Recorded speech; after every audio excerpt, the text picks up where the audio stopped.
Xotin, mana bu 500 ming kamchiligingga ishlatasan. Nima bu? Nimasi men ustimdan kulyapsizmi?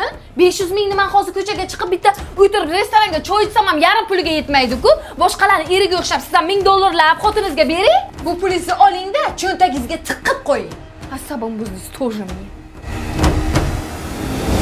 Voy o'g'lim, sen menga birni beribsan, Alloh senga mingini bersin. Allohu akbar. O'g'lim, bu menga ko'p. Yo, onajon, hammasi sizga. O'zingiz mazza Yo, qilasiz. Onajon, hammasi sizga.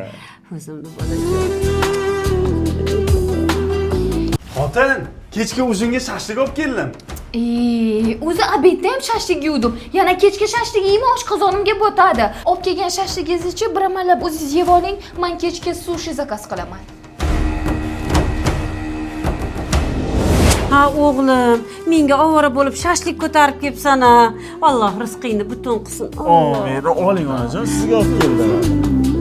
Xotin, mana bu material senga oldim. Chiroyli bitta ko'ylakcha tiktir, haymi o'zingga? Voy ichim, buni qayerdan oldingiz? Hali ham bor ekanmi bu material? Voy. Bilasizmi, bunaqa narsalar vashshe kiymayman. Bu material modadan qolgan. Buni-chi yaxshisi. Da yig'ishtiring-da. Onajoningizga olib borib bersangiz, chiroyli qilib ko'ylak ishtonchalarini tikib fason qilib yuradilar, xo'pmi?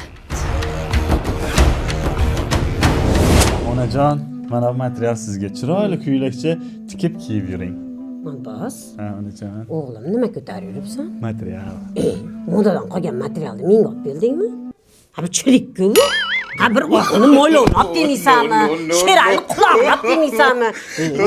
Yaxshi deb olib ketdin-da. Xotiningga bor buni, xotiningga.